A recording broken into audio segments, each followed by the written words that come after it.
Flowers arrived at my door with a mysterious card. "I know what they're planning. Meet me at noon." My hands were shaking. I went to the address, and a woman I'd never seen before said, "Your husband and your best friend think you don't know. But I have proof." She opened her phone, and what I saw made my blood run cold. "Subscribe to the channel. Leave your like and comment from which part of the world you are watching. Get comfortable and relax. Let's begin." My hands did not shake as I placed the vase in the center of the kitchen island. That came later. At that moment, there was only a cold, blank stillness. The flowers were an explosion of color against the pale granite, a vulgar display of orchids and lilies and roses that had no business being in the same arrangement. They were expensive. That was the first thing I noted. The kind of bouquet ordered from a specialty shop downtown, not picked up from the grocery store cooler. The deliveryman had simply handed them over with a polite nod. No sender name on his digital pad. I stood in the foyer, the weight of the cellophane and stems unfamiliar in my arms. The house was quiet, filled with the particular silence of a Thursday morning. Marcus was at his office downtown, or so his calendar said. I carried the bouquet to the kitchen, the only sound the rustle of the wrapping and the precise click of my own heels on the tile. I set them down. I found the small envelope tucked among the blooms. My name was typed on the front, not Valerie or Val, but Valerie Emerson, formal, a business correspondence. The card inside was plain, heavy stock. The message was also typed. "Proof is a fragile thing. It requires care. If you wish to see it, come to the West Bench in Riverside Park at 2 p.m. today. Tell no one. You are not what they think you are." I read it 3 times. My first thought was not of intrigue, but of annoyance. A prank. A mistake. Marcus had a client who might send extravagant gifts, but never anonymously. I was a retired librarian, not a person who received cryptic notes. I placed the card face down on the counter. I filled the vase with water, my movements methodical, the routine of it an anchor. I trimmed the stems. I arranged the flowers, though their garish colors offended my sense of order. But my eyes kept returning to the small rectangle of cardstock. By 1:15, the stillness had dissolved into a low hum in my veins. I told myself I was going for a drive to clear my head, to buy the specific brand of tea Marcus liked from the shop across town. A plausible errand. I changed into walking shoes. I wrote a note on the kitchen chalkboard in my steady script, back by 4, needed air. I did not look at the flowers as I left. Riverside Park was a wide, grassy space flanked by a slow-moving river. The West Bench was iron, painted black, facing the water. At 5 minutes to 2, it was occupied only by a single woman. She was younger than me, perhaps in her 40s, with a severe bun and a tan trench coat despite the mild weather. She did not look at me as I approached, but her posture shifted. I sat on the far end of the bench, leaving a full person space between us. We both watched the river. "You came," she said. Her voice was low, matter-of-fact. "I received a strange delivery," I said. "The flowers were a test. If you had thrown them out or called your husband, you would not be here.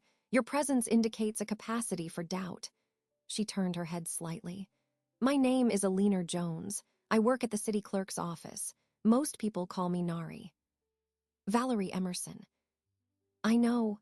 She reached into her large leather bag and withdrew a phone. She unlocked it, tapped the screen a few times, and handed it to me. "Do not react visibly. We are 2 strangers sharing a bench. Look through the gallery. Start with the first image." The phone felt heavy and alien in my hand. I angled it toward my lap. The first picture was a photograph, taken through what seemed like a slightly fogged window. It showed 2 figures at a cafe table. Their faces were clear.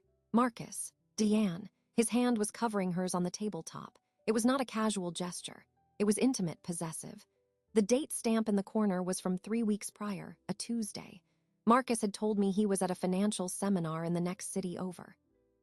Diane had said she was visiting her sister. I swiped. The next image was a document, a photocopy of a bank transfer form.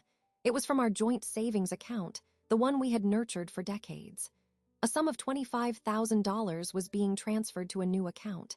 The account name was listed as M. Emerson and D. Carter Investments. I recognized Marcus's handwriting in the signature block. I swiped again, a screenshot of a text message thread. The contact was saved as D. The messages were not overtly romantic. They were logistical, Met with lawyer today, she suspects nothing. And the reply, good. Timeline moved up. Can't wait for this to be over. The final message on the screen was from Marcus. Soon, my love. The house is next. The house, our house. I continued swiping. More documents. A quitclaim deed being prepared. A life insurance policy with a changed beneficiary. A series of emails between Marcus and a realtor discussing the potential listing of a prime property in the fall. I handed the phone back to her. My hands were steady. My face felt like it was made of stone. I could hear the traffic on the distant bridge, the sound of a dog barking. The world had not ended. It had simply cracked open, revealing a dark, rotting hollow beneath the familiar surface. Why? My voice sounded normal. That surprised me. Nari put the phone away. I was processing the property record for the new investment account. I saw the Emerson name. I remembered your husband from when he filed some permits years ago. I did a little digging. The paperwork felt off. The secrecy. Then I saw them together at that cafe. I took the picture. I have my own history with a man who thought he was smarter than everyone. I decided someone should warn you. You don't know me. No, but I know what they are doing. It is a slow dismantling. They are not just having an affair. They are methodically stripping your shared assets and preparing to leave you with debt and the public humiliation of abandonment. The house has a significant mortgage they've been inflating. They plan for you to lose it. I absorbed this. The facts arranged themselves in my mind, neat and terrible, like books shelved in a forbidden section. What do you want in return? Nothing, she said. She sounded tired. I want to go home and forget I ever saw this, but I couldn't. The evidence is on that phone. I will send it to an email address you provide. A secure one they do not know about. What you do with it is your business. Confront him, go to a lawyer, or do nothing. It is your life. I sat for a full minute in silence. A duck landed on the river with a soft splash. Give me your phone again, I said. She handed it over. I created a new email account with a service I never used. I typed the address into her phone. Send everything to that. She took the phone back and began tapping. Done. I will delete the originals from my device now. The trail ends with you. She performed the deletions in front of me. They believe you are quiet, that you are trusting. They believe you will accept whatever story they give you. I stood up. The sun was bright. Thank you, Alina Jones. She looked up at me, her expression unreadable. What will you do? I did not have an answer yet, but I knew what I would not do. I would not scream. I would not weep on this bench. I would not rush home and throw accusations. I will have tea with my husband tonight, I said, and I will listen very, very carefully. I walked back to my car without looking back. The first phase was complete. I had the proof.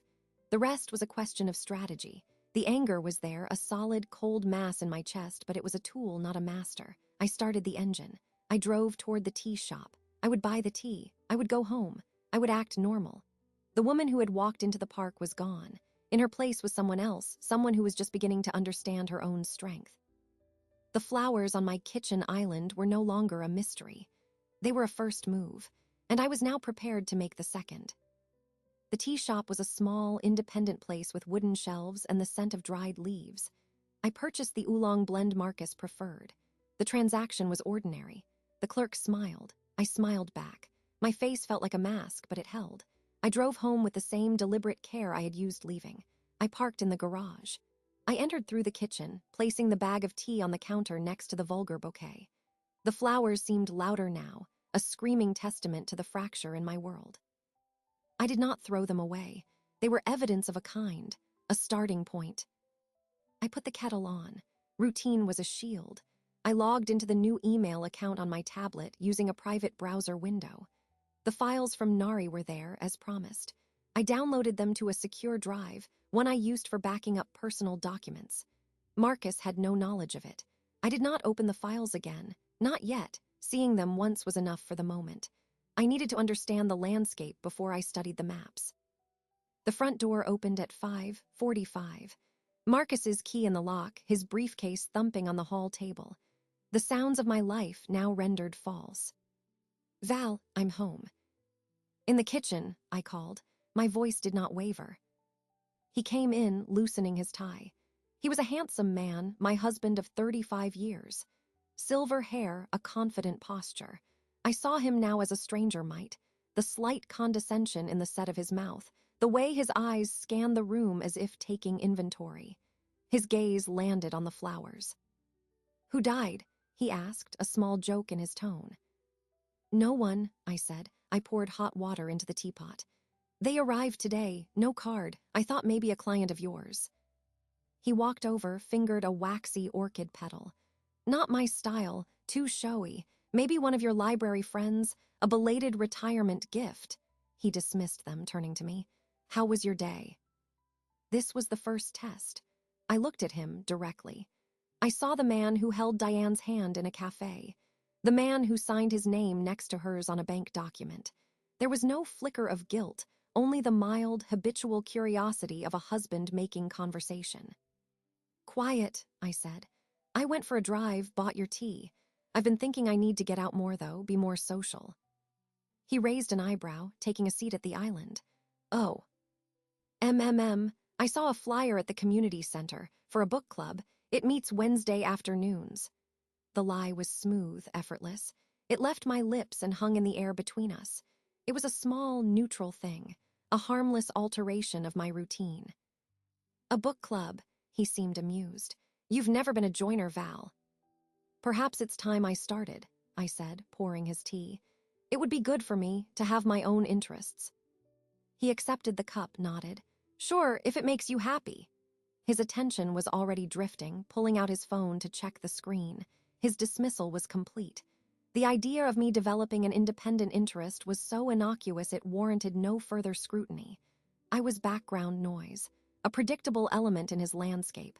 This realization did not hurt, it crystallized. It was data. The doorbell rang at 6:30. I knew it would be Diane before I answered. It was Sunday, and for the last 15 years, we had shared casual Sunday dinners, rotating between our homes. This week was our turn. She stood on the porch, holding a bottle of wine and a baking dish covered in foil. Her smile was wide, familiar. My best friend for 30 years. I saw the woman from the photograph, leaning towards my husband. "Hey, you," she said, stepping in to kiss my cheek. Her perfume, a floral scent I had always liked, now smelled cloying. "I brought that potato gratin you love. Hi, Marcus," she called past me. "In here, Di," he called back from the living room, his voice warm. I took the dish. "Thank you, it smells good." "Everything okay?" she asked, her head tilting. "You seem a little tired." Another test. I manufactured a small, weary smile.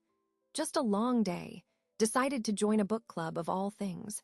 Feeling the need for some intellectual stimulation, I guess. Her reaction was a fraction of a second too slow, her eyes flickering toward the living room before meeting mine. "A book club, that's great. Which one?" "The one at the community center. It starts next week." I led her into the kitchen. She went straight to the cupboard for wine glasses, knowing where everything was. She was that familiar. "Well, good for you," she said, her voice bright, a performative brightness. "It's important to have your own things." Marcus wandered in as she was uncorking the wine. He went to her side, not mine, to fetch the corkscrew from the drawer. His hand brushed her lower back as he reached past her. A casual, domestic touch. I had seen it 1,000 times. Tonight, I saw the possessiveness in it, the claim. She leaned into it just slightly before handing him the bottle.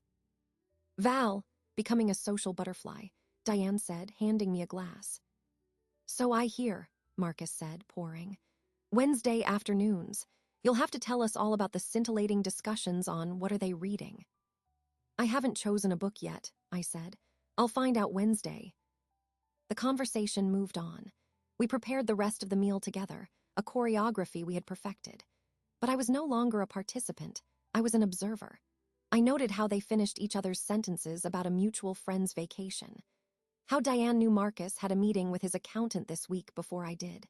How their laughter at a shared joke seemed to exclude me, creating a bubble of camaraderie from which I was gently, firmly shut out.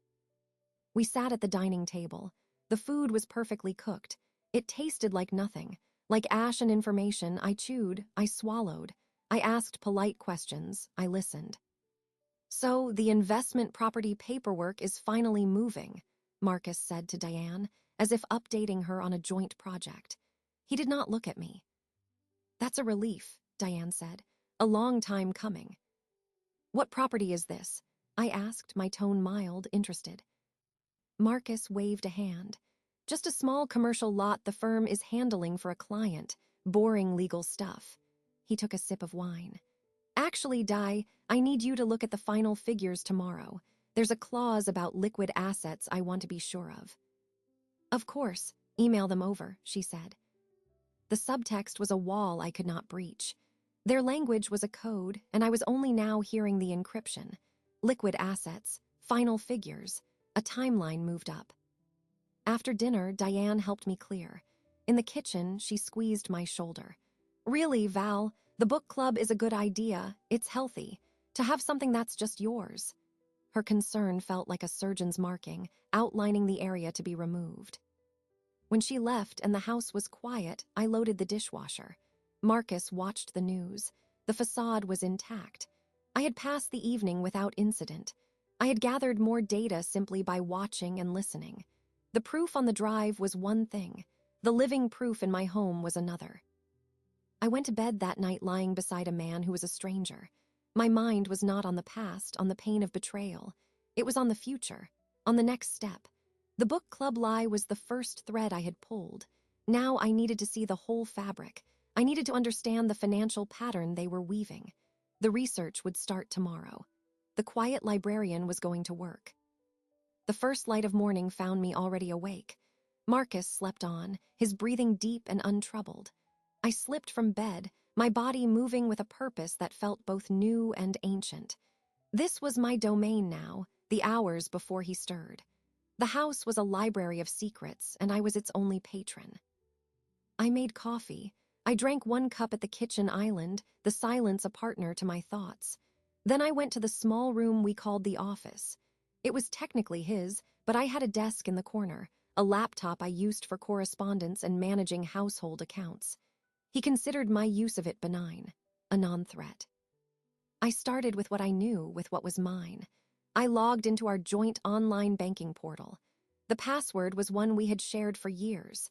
The dashboard showed the checking, the savings, the money market. The balances appeared normal, but I was not looking for normal. I was looking for patterns, for deviations. I navigated to the statements. I downloaded the last 18 months for every account. I saved them to the secure drive, not the laptop's hard drive. Then I opened the first one, a checking account statement from last year. I began a spreadsheet. I created columns for date, description, amount, and a new column, category. I started entering data. For 2 hours, I worked. I identified every automatic withdrawal, every check, every transfer. I noted the regular payments to investment accounts I knew about. Then I saw it. A series of quarterly transfers, each for $5,000, going to an account number I did not recognize. The description read simply, Investment Fund Emerson. It sounded legitimate. It was listed right beside the transfer to our known brokerage. But the account number was different. I cross-referenced. It was not on any other statement. I tracked it back. The transfers started 20 months ago. $20,000 a year, siphoned away quietly, consistently. My hands were cold. I made a note. I continued. Next, I pulled up the property records for our county, a public database. I searched under Marcus's name. Our home was there, of course. Then I saw it. A commercial property, a small lot on the south side, purchased 14 months ago. The title was held by Emerson and Carter Holdings, LLC. The purchase price was listed. It was a sum that made my breath catch, a sum that would have required a significant down payment. I searched for the LLC. The registered agent was a law firm I did not recognize.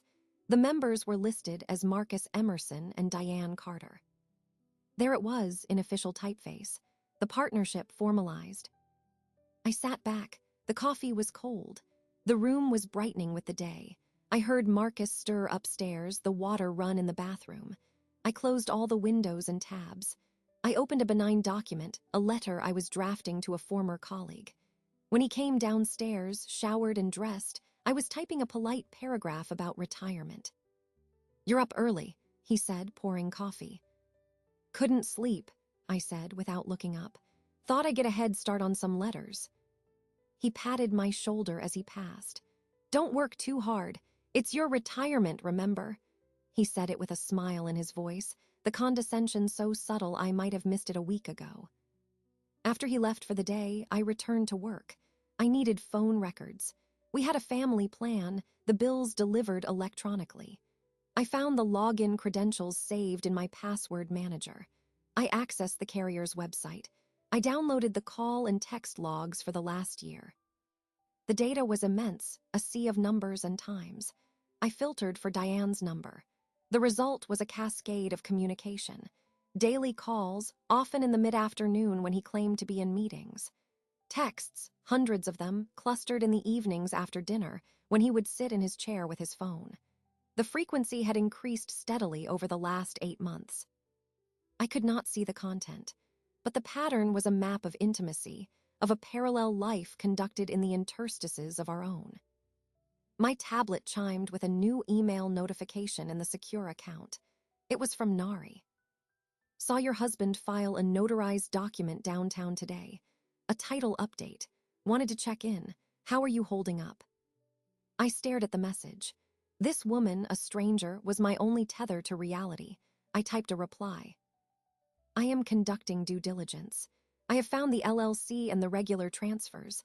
I have the call logs. I am holding." Her reply came quickly. "Due diligence. Good. Librarians research. Be careful. They are moving faster." "I know," I typed. "Thank you." The final piece came from an old filing cabinet in the basement, where we kept physical records of taxes and major purchases.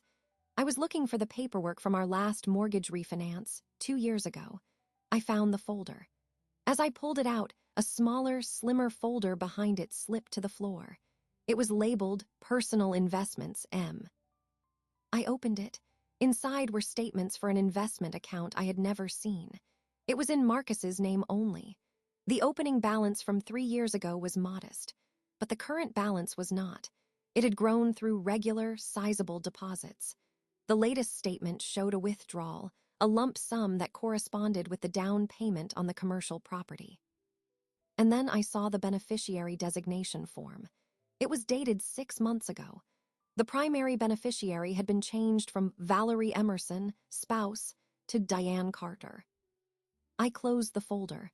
I placed it back in the cabinet, exactly as I had found it. I took the refinance papers upstairs to my desk. My movements were mechanical. Sitting at my laptop, I updated my spreadsheet. I added tabs. Hidden account, LLC property, phone log analysis, beneficiary change. I linked the transfers to the account to the property to the partnership to the phone records, the beneficiary change to the ultimate intent. The scale of it was no longer a suspicion. It was a quantitative fact, a systematic, long-term financial and emotional dismantling. They were not just leaving me.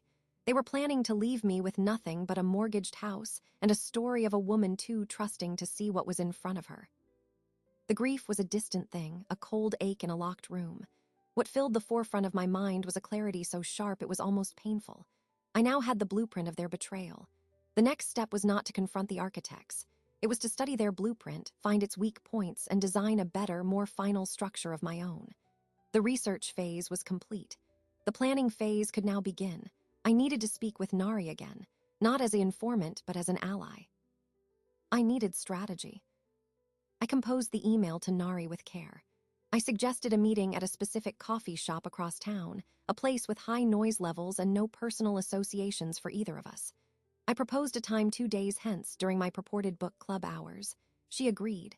The wait was a period of maintenance. I performed my roles: wife, friend, homemaker. I watered the garish flowers until they wilted, then disposed of them.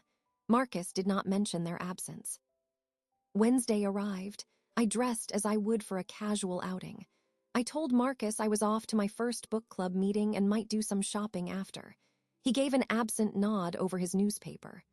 "Have fun," he said, the words automatic. The coffee shop, the daily grind, was bustling with students and freelancers. The noise was a protective blanket. I saw Nari already seated at a small round table in the back corner, 2 mugs in front of her. She had chosen well.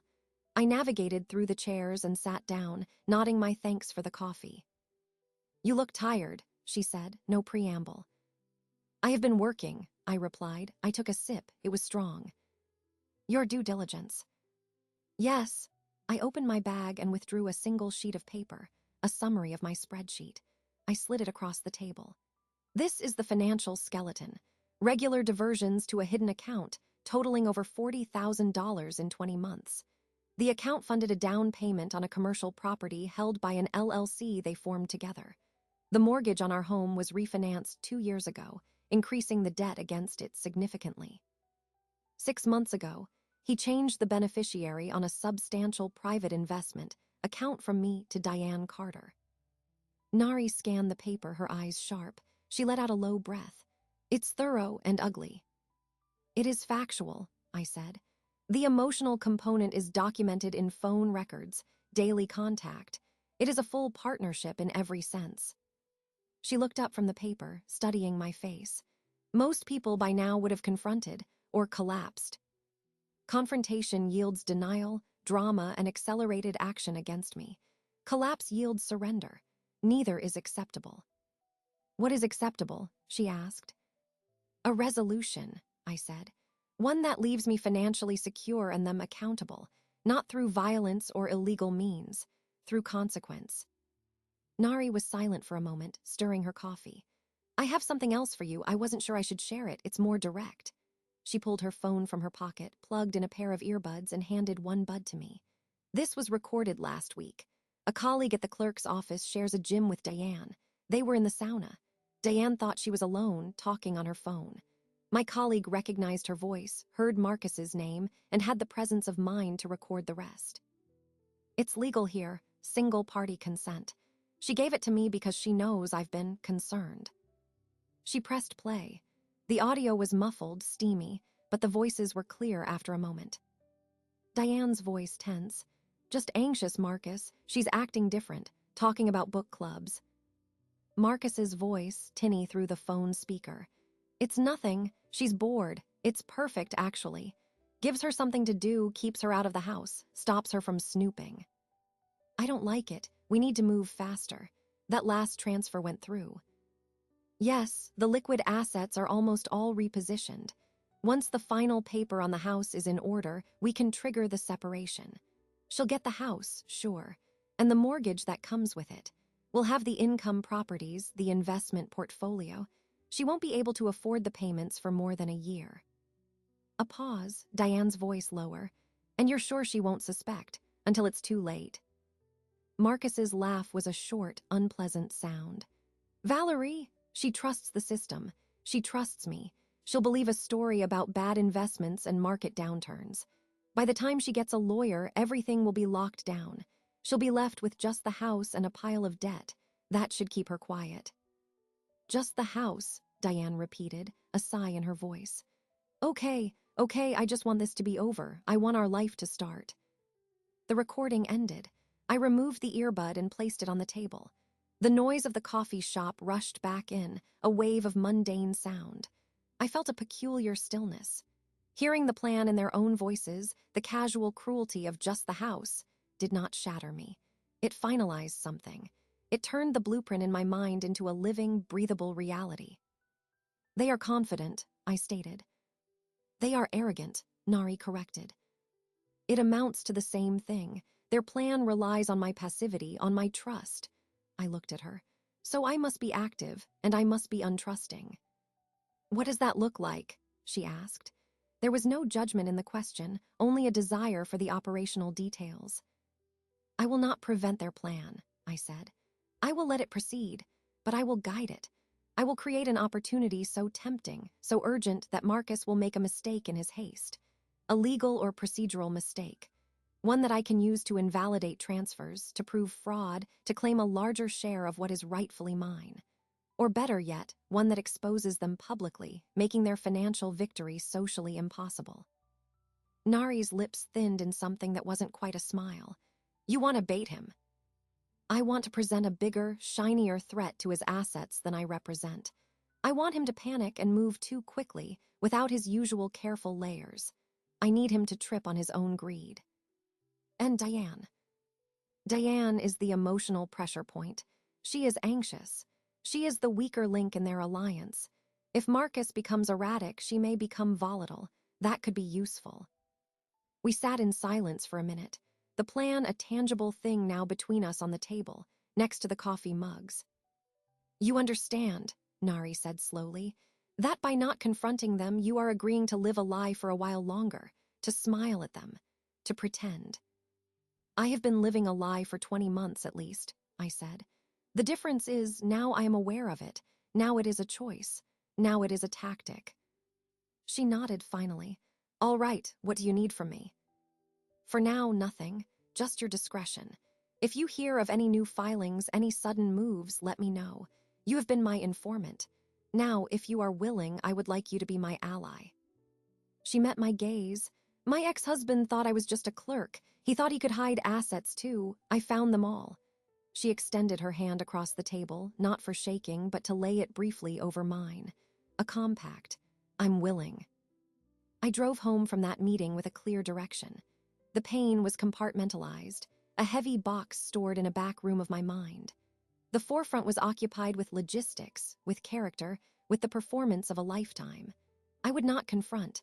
I would let them hang themselves with the rope they were so diligently braiding.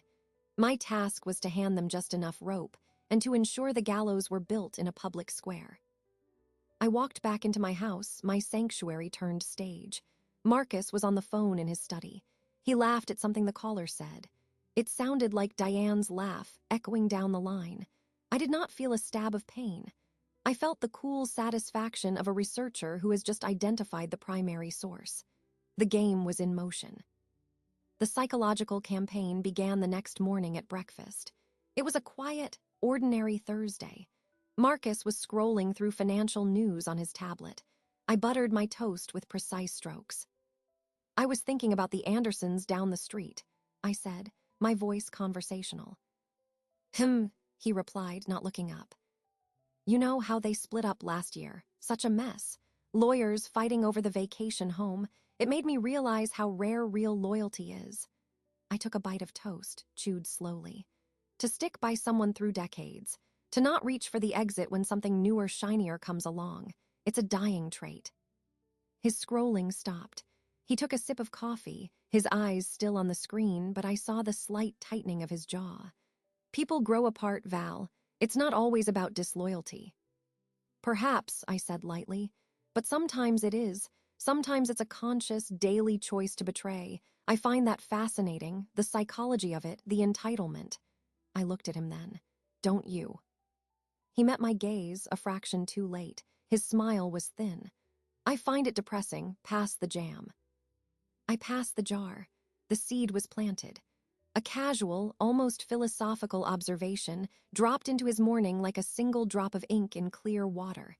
He would not see it spread, not yet, but the water was no longer pure. The next opportunity came with Diane, by phone that afternoon. I called her under the pretext of asking for a recipe, the kind of mundane exchange that had defined our friendship for years. After the recipe details were exchanged, I let a sigh travel down the line. A calculated sigh.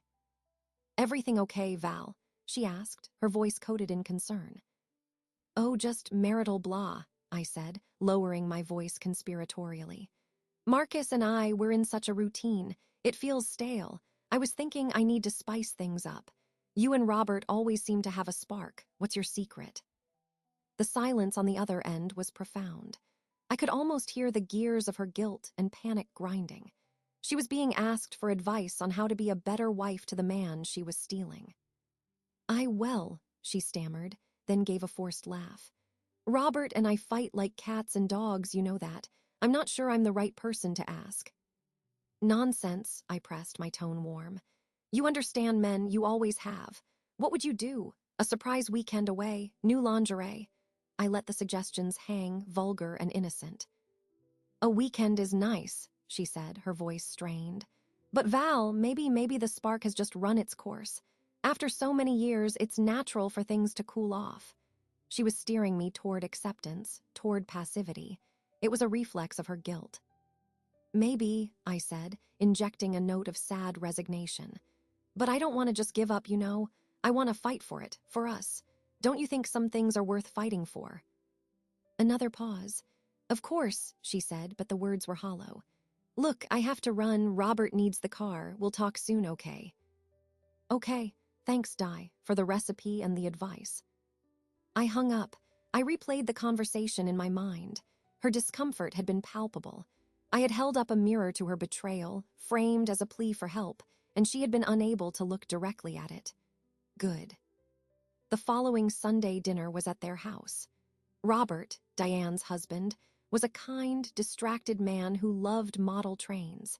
He spent most of the evening in his basement workshop, leaving the three of us in the living room. The dynamic was now a specimen under my microscope. Marcus and Diane were careful, no casual touches. Their conversation was overly polite, directed mostly at me. It was a performance of normalcy, but the strange showed in the edges. How was the book club, Val? Diane asked, a little too brightly. Enlightening, I said. We're reading a novel about a woman who discovers her entire life is a fabrication. She has to rebuild her identity from scratch. It's quite gripping. Marcus shifted in his armchair. Sounds heavy. It's about resilience, I said. About finding a core of strength you didn't know you had when everything else is stripped away. Don't you think everyone has that? A hidden core. Diane took a large gulp of wine. I suppose, in theory. Not in theory, I said, my eyes on Marcus. In practice, I think we all have a line, a point where we stop being the person others expect and start being the person we need to be to survive, to win. Marcus held my gaze, and for the first time I saw a flicker of something beyond condescension, a flicker of assessment, as if he was seeing a faint, unfamiliar shadow in a well-known room. You're getting philosophical again, Val. Am I? I smiled. Retirement gives one time to think, to observe. The evening proceeded, a minefield of innocuous comments that I had carefully mined. I commented on how trust, once broken, is almost impossible to rebuild. I mentioned a story in the news about financial fraud between business partners, and how the betrayal of money was often easier to prove than the betrayal of the heart. Each comment was a soft, precise tap on the same crack in their facade. On the drive home, Marcus was quiet. You and Diane seemed deep in thought tonight, I offered. She's just stressed about Robert's job, he said, a ready-made excuse. You seemed different. Different how? I don't know, more talkative, more abstract. Like I said, I replied, looking out the window at the passing streetlights.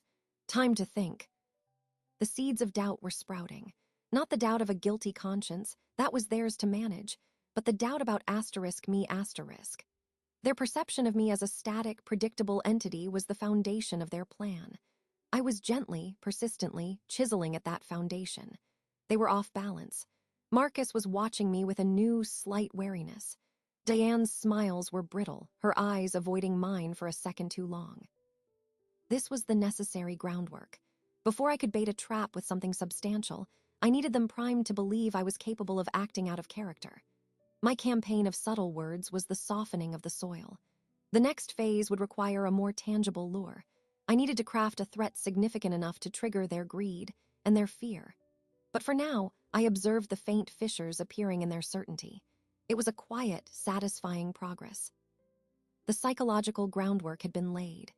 The faint cracks in their certainty were visible to my trained eye. Now it was time to apply pressure. I needed a lever, something that would tap directly into Marcus's core motivations: greed, control, and a profound sense of entitlement over what he considered his assets. I spent 2 days constructing the persona of an old college friend. I named her Elizabeth Carter, a deliberate choice of surname to subconsciously echo Diane's, a subtle thread of connection. I crafted a background: a successful venture capitalist living on the West Coast, recently reconnected through an alumni website. I composed a series of fake emails to myself from a new, untraceable account, detailing a ground floor opportunity in a sustainable technology fund. The language was suitably impressive and vague, filled with terms like pre-IPO equity and limited partner allocation. I printed one of these emails. On a quiet Tuesday evening, I executed the plan. Marcus was in his armchair, reviewing paperwork for the LLC property. I sat on the sofa across from him, the printed email in my lap. I let a quiet, excited energy show in my posture.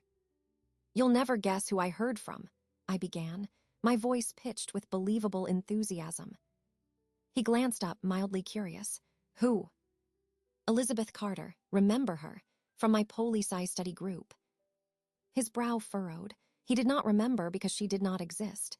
Vaguely. "Well, she's done incredibly well. Venture capital in Silicon Valley. She's reached out with an exclusive opportunity." I leaned forward, handing him the printed email. "Look at this. It's a private fund. The returns she's projecting are substantial." He took the paper, his financial advisor's instincts immediately engaging. His eyes scanned the text. I watched his face. I saw the initial skepticism give way to a focused interest as he parsed the professional jargon I had carefully implanted. "This looks legitimate," he murmured, almost to himself. "It feels like a sign," I said, injecting a note of decisive energy into my voice. "I've been so passive with our finances, Marcus. You've always handled it. But this is something I found. Something for us asterisk. Elizabeth says the minimum buy-in is significant, but we could liquidate some of our slower-moving assets. That municipal bond fund, maybe, or even a portion of the money market. It's just sitting there." His head snapped up. "Liquidate," the word was a trigger. "To reinvest," I said, as if it were the most logical thing in the world. "This is a chance to really grow our nest egg, not just preserve it. Elizabeth says the window is tight. She can only hold the allocation for me for a week." "A week," alarm flashed in his eyes, quickly masked. He looked back at the paper. "Val, this is very sudden. These kinds of opportunities, they require due diligence. I've never heard of this fund." "Elizabeth has a stellar reputation. I've done some reading," I said, which was true. I had read extensively on how to fake such an opportunity. "This could be transformative. I want to do this. I think we should move, say, 200,000 as a starter." The color drained from his face.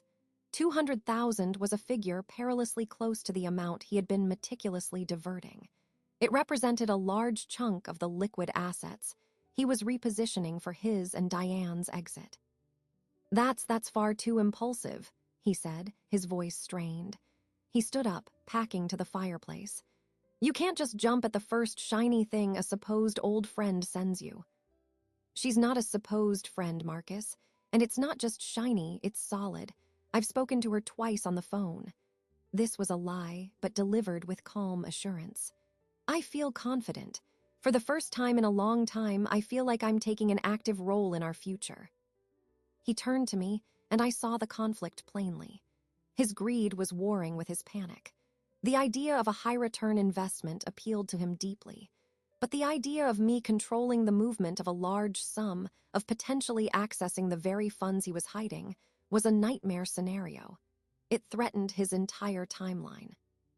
"Let me look into it," he said, a placating tone entering his voice. "Give me the details. I'll have my analyst run some checks. These things take time." "We don't have time," I insisted gently. "Elizabeth was clear. I told her I'd need to discuss it with you, but that I was very interested. She's expecting my decision." I let a hint of stubbornness show, a new quality. "I want this, Marcus." He ran a hand through his hair, a genuine gesture of stress. Just give me a few days. Don't commit to anything. Promise me." I allowed a reluctant sigh. "All right, a few days, but I'm not going to let this slip away. This is important to me." The bait was set. The hook was not the fake investment itself, but my assertion of agency over our money. His reaction told me everything I needed to know. The mere suggestion of me moving large assets sent him into a tailspin. Over the next 2 days, I observed the effects. He was distracted, short-tempered. He made more phone calls from his study with the door closed. I heard the low, urgent murmur of his voice. He was not researching Elizabeth Carter's fund. He was scrambling to secure his own positions. An email from Nari arrived on the third day. He filed an urgent request for a title transfer on the commercial property this morning. Pushed it to the front of the queue. Unusual haste. The paperwork looks rushed. I wrote back, "Thank you. The bait has been taken." Marcus approached me that evening, his expression a careful mask of calm. "About that investment," he said. "My guy couldn't find much. It's too opaque. High risk. I think we should pass." I feigned disappointment, letting my shoulders slump. "Are you sure? It seemed so promising." "I'm sure it's for the best." He put a hand on my shoulder. "Let's just keep our strategy as is, steady and safe." I nodded, acquiescing. "You're probably right. I got carried away." He smiled, the relief evident in his eyes. He believed he had averted a crisis. He believed he had reasserted control. What he had actually done was taken the bait. His panic had caused him to accelerate his own plan, to make a rushed, definitive move, the hasty title transfer. In his hurry to lock down his assets before I could mistakenly squander our money, he had potentially created a legal vulnerability. A rushed process often meant overlooked details, improper filings, a stronger argument for fraudulent intent. I retired to my desk that night, the ghost of a smile on my lips. The trap had been sprung not by capture, but by his own frantic effort to avoid it. The next step was to examine the nature of his mistake. The paper trail was nearing its end, and it was leading to a cliff of his own making. I needed to see the final document. The legal flaw was in the notary seal. Nari explained it to me in her car, parked in the lot behind the botanical garden. The sunlight was bright, the setting deliberately neutral and public. "He rushed it," she said, handing me a photocopy of the title transfer document. "When you pressured him about liquidating assets, he panicked. He wanted this property fully and irrevocably in the LLC's name before you could somehow interfere. He used a mobile notary service, someone who came to his office. Look here." Her finger pointed to the notary's signature and stamp. The date on the journal entry, the log the notary keeps, is for the day before this document was actually signed and submitted. The notary pre-stamped it to accommodate his urgent schedule. That's a violation. It invalidates the notarization. And without proper notarization, the transfer can be challenged as procedurally defective. I studied the paper. The dates were clear. A small, technical error born of haste. "Can this undo the transfer?" "It can freeze it," Nari said. "It gives a lawyer grounds to file an injunction, arguing fraudulent conveyance, that he was moving marital assets to shield them from equitable distribution in a divorce, using improper methods. With everything else you have, it paints a powerful picture of intent." I took the photocopy. It was the final, physical piece. The completed puzzle showed a clear narrative of concealment and theft. "Thank you, Nari." "He made the mistake because you made him rush," she said, a note of professional respect in her voice. "What's next?" "Consolidation," I said, "and confirmation." The confirmation would come from Diane. The pressure on Marcus was making their alliance brittle. Diane's anxiety, which I had carefully stoked, was the soft target. That evening, I initiated contact. I sent a simple text, thinking about that summer we all went to the coast. The photo of the three of us on the pier seems like a lifetime ago. Her reply was slow in coming, cautious. It was a good time. I wrote back, leaning into a carefully crafted nostalgia tinged with melancholy. It was. I miss that ease.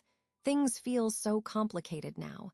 I find myself looking back, wondering when things started to change. The three dots appeared, disappeared, then appeared again.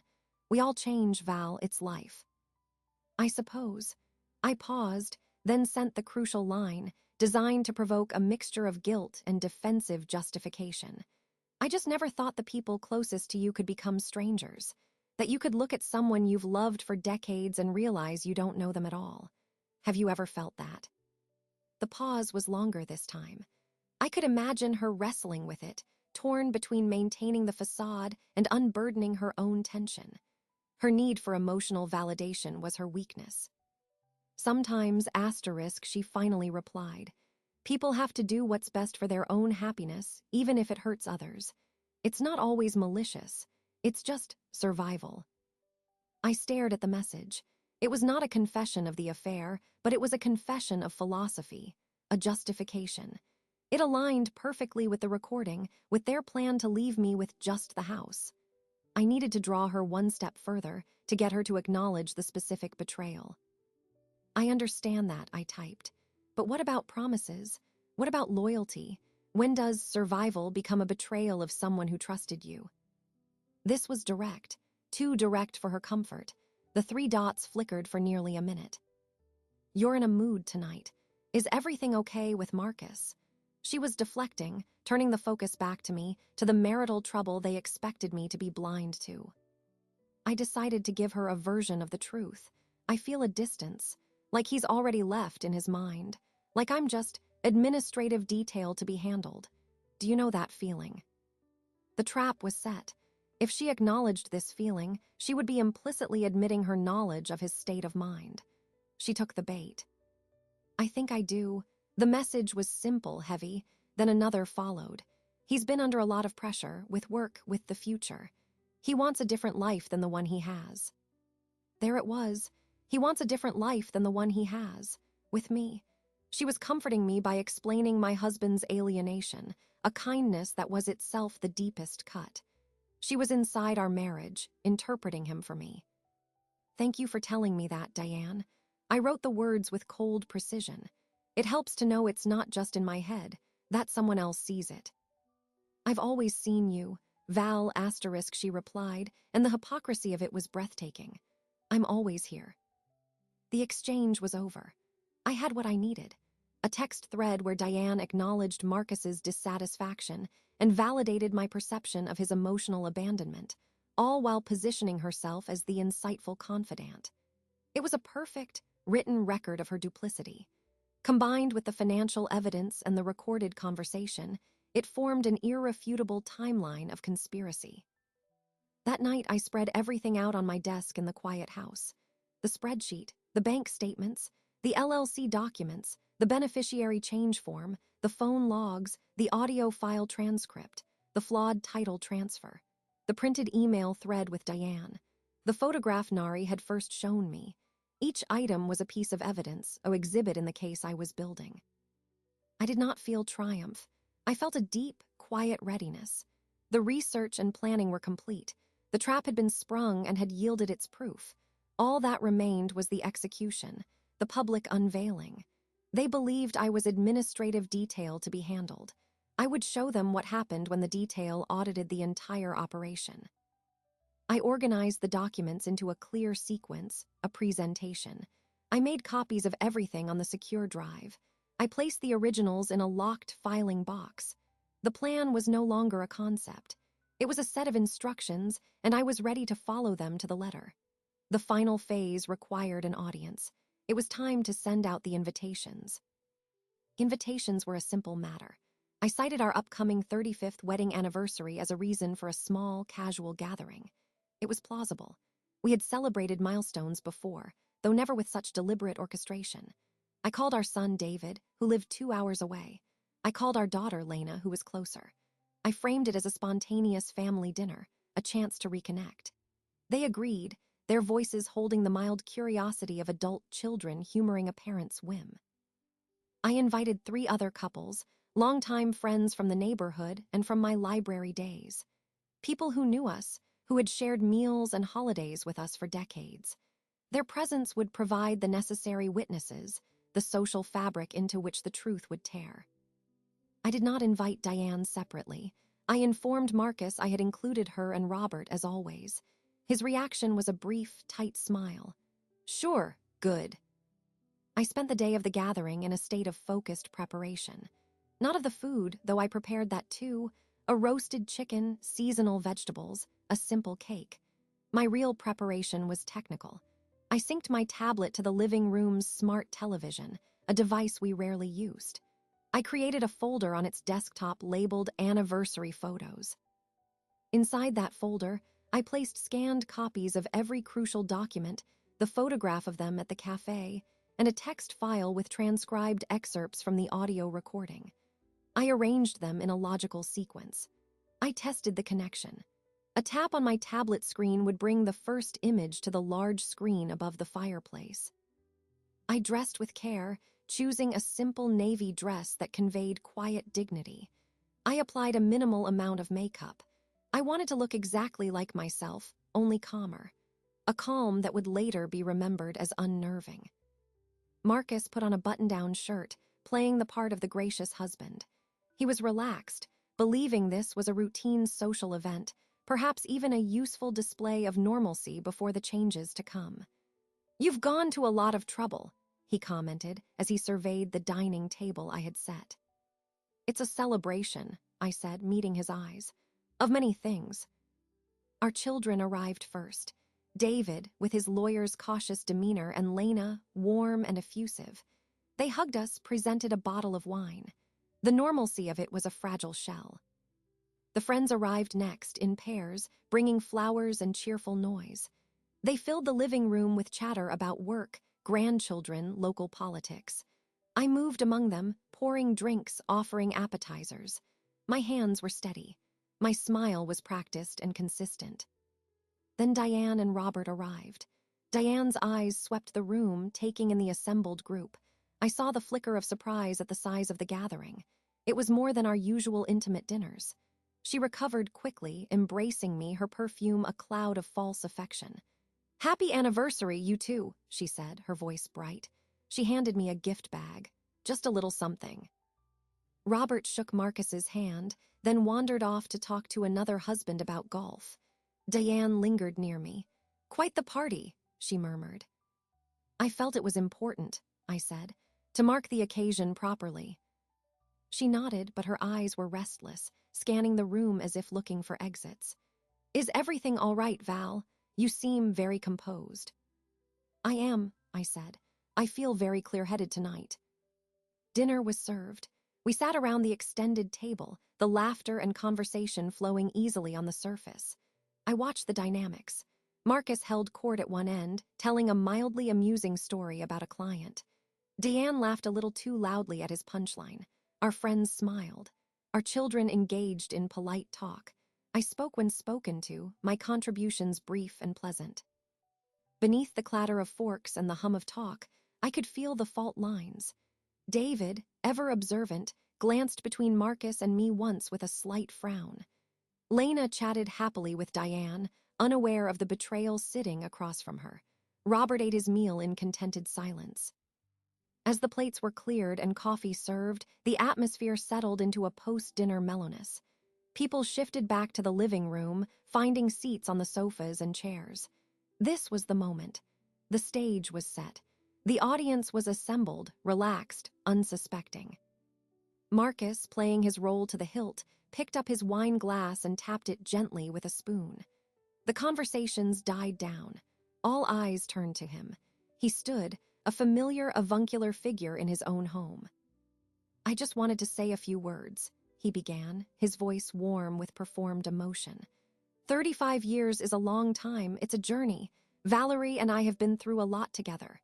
He glanced at me, a smile that didn't reach his eyes. "We've built a life, a family, a home. It hasn't always been easy, but it's been ours." He paused, perhaps for effect, perhaps searching for the next platitude. The room was quiet, attentive. Diane was watching him, a fixed smile on her face. Our friends nodded, sentimentally. Our children looked on, respectful. This was his narrative, the story of a lasting love. It was the story they all believed. It was the story I had lived until a few weeks ago. As he drew a breath to continue, I rose from my chair. The movement was smooth, deliberate. All eyes, including Marcus's, shifted to me in mild surprise. It was not my turn. Wives did not interrupt anniversary toasts. "Thank you, Marcus," I said, my voice clear and even, cutting through the expectant silence. It was not loud, but it carried. "That's a lovely sentiment, and it's true, we have built a life. But I think on an anniversary, it's also important to celebrate truth, the whole truth." A faint crease appeared between Marcus's brows. "Val." I picked up my tablet from the side table. I did not look at Diane, but I felt her stillness from across the room. I tapped the screen once. On the large television, the romantic landscape wallpaper vanished. In its place appeared the photograph Nari had taken. Marcus and Diane at the cafe table, his hand over hers, their faces intimate and clear. A collective inhalation swept the room. A sharp gasp from someone. Marcus's face went blank with shock. Diane made a small, choked sound. "This," I said, my voice still calm, "is also part of our journey. This, and the financial partnership that accompanied it." I tapped again. The flawed title transfer document appeared, the notary discrepancy highlighted in yellow. Then the bank transfer to Emerson and Carter Investments. Then the beneficiary change form. I spoke not to Marcus, not to Diane, but to the room, to the witnesses. I stated facts, dates, figures. I did not raise my voice. I did not cry. I presented the evidence as I had organized it, each slide a brick in the wall of their betrayal. The phone logs, the LLC registration, the text thread with Diane where she acknowledged Marcus's desire for a different life. The room was utterly silent now, frozen in a tableau of shock.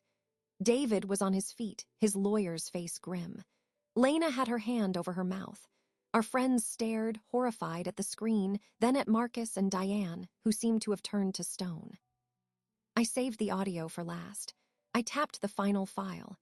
The steamy, muffled recording filled the room, their voices unmistakable. "She'll get the house, sure. And the mortgage that comes with it, she'll be left with just the house." Just the house. The words hung in the air, vulgar and final. I turned off the screen. The room was left in stunned silence, the afterimage of their conspiracy burned into every retina. I looked at Marcus. His facade had crumbled, leaving only pallid shock. I looked at Diane. She was crying silently, her face buried in her hands. Robert was staring at her as if she were a stranger. I had not screamed. I had not accused. I had simply presented the proof. The revenge was not in the action, but in the exposure, in the utter, public dismantling of their narrative. The silence in the room was the sound of their victory turning to ashes. I placed the tablet back on the table. "The journey," I said into the quiet, "ends here." The silence after the audio clip ended was absolute. It was a physical presence in the room, thick and suffocating. No one moved. The evidence had been presented, and now the verdict was being written on every face. Marcus was the first to break. His shock curdled into a defensive, sputtering anger. This is a gross invasion of privacy. Those are fabricated. You have no right." His voice cracked, his finger jabbing toward the now blank screen. I did not look at him. I looked at our son, David. His expression had shifted from shock to a cold, professional assessment. He stepped forward, placing himself slightly between Marcus and me. "They didn't look fabricated, Dad. The notary discrepancy alone is a matter of public record." His voice was calm, the voice he used in a courtroom. "Mom has a right to her own financial documentation." "She's twisted everything," Marcus blustered, but the force was gone. He was appealing to a jury that had already seen the evidence. His eyes swept the room, searching for an ally. He found none. Our friends, the Wilsons and the Greggs, looked away, their faces etched with discomfort and dawning understanding. The performative camaraderie of the dinner was a distant memory. Diane was not looking at anyone. She had shrunk into the sofa, her face pale and streaked with makeup. Her husband, Robert, stood a few feet away, his body turned partially from her as if from a bad smell.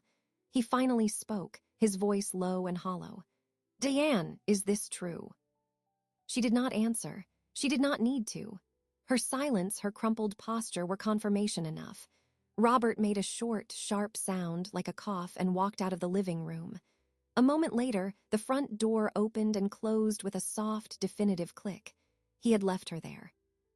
Lena was crying, silent tears tracking down her cheeks. She looked from Marcus to Diane, then to me. "Mom, how long have you known?" "Long enough to be sure," I said. My voice remained steady. The emotional storm was theirs to weather. I was the fixed point in the chaos. "Long enough to gather the proof you all just saw." Marcus found a new target.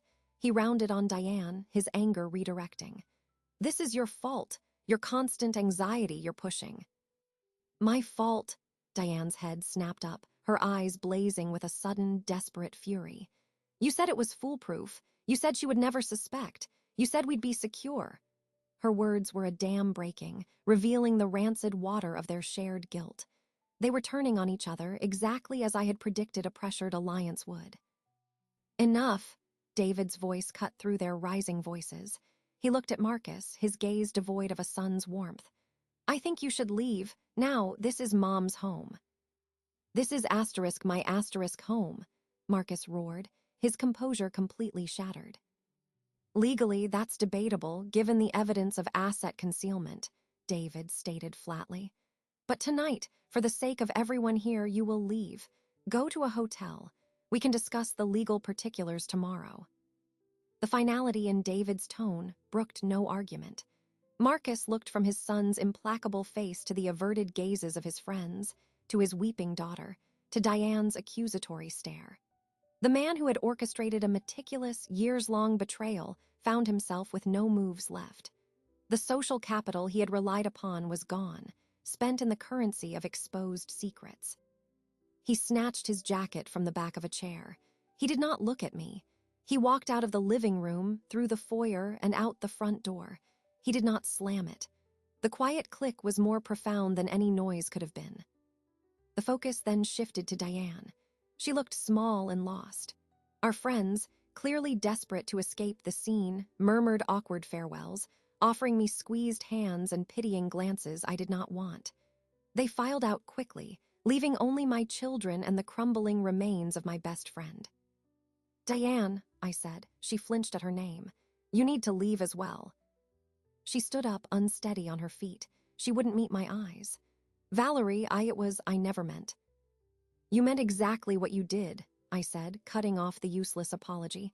The texts, the planning, just the house. You meant all of it. Now go. Lena, despite her tears, stepped forward and took Diane's elbow, guiding her toward the door with a firmness that surprised me. She returned a moment later, after ensuring Diane was gone. The house was finally, truly quiet. David let out a long breath, running a hand over his face. Mom, my God, are you all right? I looked at my children, at their worried, heartbroken faces. They were the collateral damage I had dreaded, but they were also my foundation. I will be, I said. It was the truth. I have been preparing for this. I have a lawyer already selected. The documentation is ready. David nodded, his legal mind already shifting to the next steps. Good. We'll need to move quickly to freeze those assets. The flawed notarization gives us immediate leverage. Lena came to me, wrapping her arms around me in a tight hug. I allowed myself to lean into it for a moment, to feel the solid warmth of my daughter. The performance was over. The calculation could pause, just for a heartbeat. I'm so sorry, Mom, she whispered. I'm not, I said softly, pulling back to look at her. I am sorry for your pain, but I am not sorry they were exposed. Secrets like that poison everything. Now the poison is out. We spent the next hour talking in low, practical tones. David made notes. Lena made tea.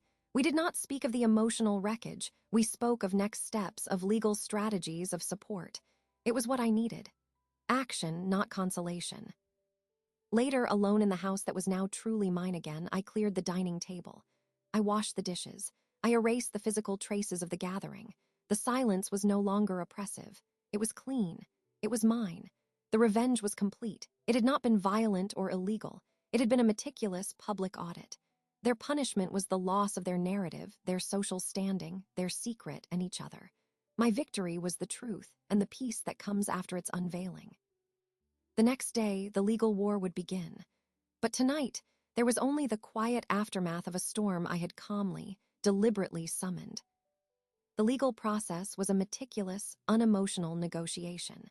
My lawyer, a sharp woman named Audrey Green, used the evidence like a surgical instrument. The flawed notarization froze the property transfer. The proof of hidden accounts and the beneficiary change formed the basis for a claim of fraudulent dissipation of marital assets. Marcus's own rushed actions had provided the leverage we needed. The divorce settlement was finalized 6 weeks after the gathering in my living room. I received the house, free and clear. The mortgage was paid off using a portion of the recovered hidden funds. I received 60% of the total marital estate, including half the value of the commercial property, which was ordered to be sold. The court acknowledged the intentional financial deception. Marcus was also ordered to pay a significant portion of my legal fees. Diane was named as a co-defendant in the civil suit for conspiracy. She settled quickly, surrendering her claim to the LLC assets to avoid further personal liability. Her marriage to Robert ended shortly thereafter. The social consequences were swift and total. Marcus moved to a condo in a neighboring city. His reputation in our community was irreparable. The story, in its broad outlines, had spread. He was not invited to the usual gatherings. Diane left the area entirely, moving to stay with a sister in another state. I heard she had taken a job in retail. I felt no satisfaction in this knowledge. It was simply a factual postscript. My children, after the initial shock, became my steadfast supporters. David handled much of the legal communication, his innate sense of justice fully engaged. Lena visited often, her presence a quiet comfort. We did not dwell on the past. We spoke of the future. On a clear, cool morning in early autumn, I met Nari at the botanical garden. It had become our place. We walked along the gravel paths, the air smelling of damp earth and fatting blooms. We found our usual bench overlooking a pond with water lilies. "The final paperwork arrived yesterday," I told her, handing her a takeout coffee. "It's done." She took the cup, nodding. "And how do you feel?" I considered the question. I watched a dragonfly hover over the still water. "I feel clear. The house is mine. The finances are secure and in my control. The noise is gone." "Not many people could have done what you did," she said. "The patience, the precision." "I used the skills I had," I said. "Observation, research, organization. I just applied them to a different set of materials." I took a sip of my coffee. "I am grateful to you, Nari. You gave me the first thread.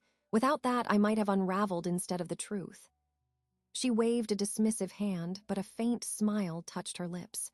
"You would have found another thread. You're not the kind to live in a lie once you sense its edges."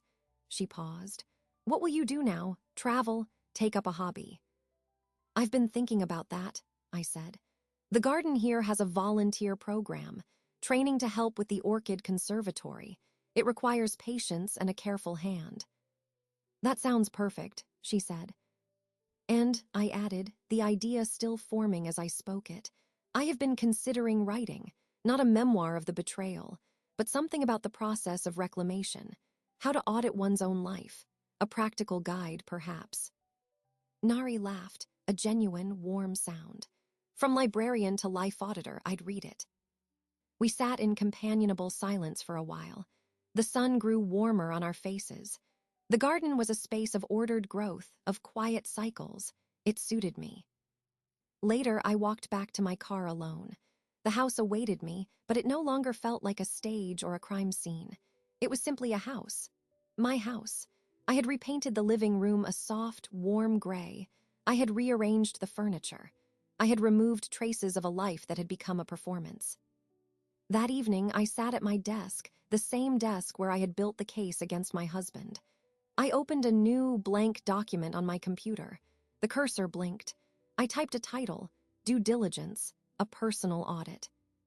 I began to write, not with anger, not with sorrow, but with clarity. I wrote about the importance of knowing your own financial landscape. I wrote about recognizing patterns in behavior. I wrote about the quiet strength of patience, of observation. I wrote about the moment when you stop being the person others expect and start being the person you need to be. I did not write about Marcus or Diane by name. They were not the story. The story was the reclamation. The proof was not in their downfall, but in my peace. After an hour, I saved the document. I made a cup of tea. I stood at the kitchen window looking out at my backyard. The flower beds were dormant, waiting for spring. I had plans for them. New plants. A small bench under the oak tree. The phone rang. It was Lena asking if I wanted to have lunch the next day. I said yes. We made a plan. I hung up and finished my tea. The silence in the house was full, not empty. It was mine. The vengeance was complete, but it was not the end. It was the clearing of ground. Now, in the clean space, I could finally begin to grow something for myself. The future was an open, blank page, and for the first time in a very long time, I was the only author.